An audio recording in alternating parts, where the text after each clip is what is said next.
बहुजन समाज पार्टीचे महासचिव काळूराम चौधरी आपल्यासोबत आहेत, जे की या ठिकाणी बारामतीमध्ये त्यांच्या ज्या कन्या आहेत नगर परिषदेसाठी उभ्या होत्या आणि त्यांनी या ठिकाणी विरोधकांचं डिपॉझिट जप्त केलेलं आहे, पूर्ण राज्यानं पाहिलेलं आहे।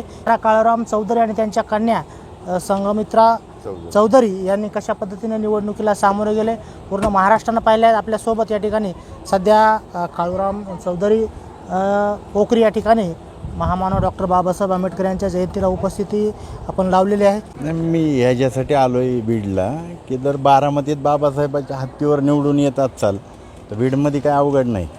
बीडमध्ये कोण नाहीत, बीडला जे छोटे मोठे आहेत पाहिजे या महाराष्ट्रातले सगळ्यात मोठे जर डाकू कुठं राहत असतील तर ते बारामतीत आहेत।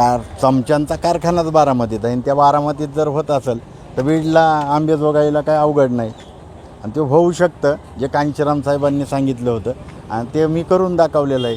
आता माझी मुलगी जी निवडून आली तिने नरेंद्र मोदी आणि शरद पवारांच्या उमेदवाराचं डिपॉझिट जप्त केलेलं आहे। ती स्वतः वकील आहे, आता हायकोर्ट सुप्रीम कोर्टात प्रॅक्टिस करते।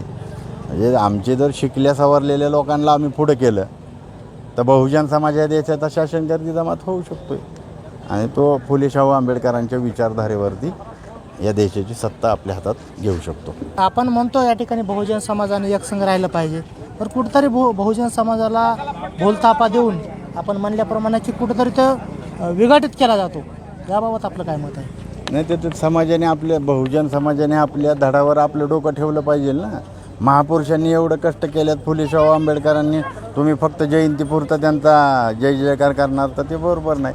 तुम्ही आपण सगळ्यांनी आधी महापुरुष आपल्या डोक्यात घेतले पाहिजेत, मग होईल ते आहे। बाबासाहेबांच्या आता तुम्ही फ्लेक्स बघताय, बाबासाहेबांच्या डिग्र्या पोरं छापायला लागल्यात ना। आता बाबासाहेबांच्या डिग्र्या जर पोरं छापत असतील तर त्या पोराला वाटत नाही ह्याच्यातली एक माझ्याकडे डिग्री पाहिजे। 100% 32 डिग्र्या तो बाबासाहेबांच्या सांगतोय। आता आमचे एप्रिलला आमचे पोरं स्टेटस ठेवतात, बाबासाहेबांनी द प्रॉब्लेम ऑफ रुपीज ग्रंथ लिहिला 4 पानाचा, त्याच्यावर RBIची स्थापना झाली।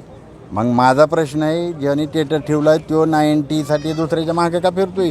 तुझ्या बापाच्या निबंधावरनं तर RBIची स्थापना झाली असेल तर मग आमच्याकडे राजकीय कॅडर आहे, धार्मिक आणि आर्थिक कॅडर नाही। तो आता आम्ही उभा करण्याच्या तयारीत आहे। धार्मिक असेल, आर्थिक असेल तो कॅडर उभा राहतोय आणि समाजात ती बहुजन समाजात आता चेत नाही, संघटन बांधून निश्चितपणे या देशाची शासनकर्ती जमात बनवू। जय भीम, जय भारत। कॅमेरामॅन दत्तासह मी श्रीमंत Khandekar, news Maharashtra one channel.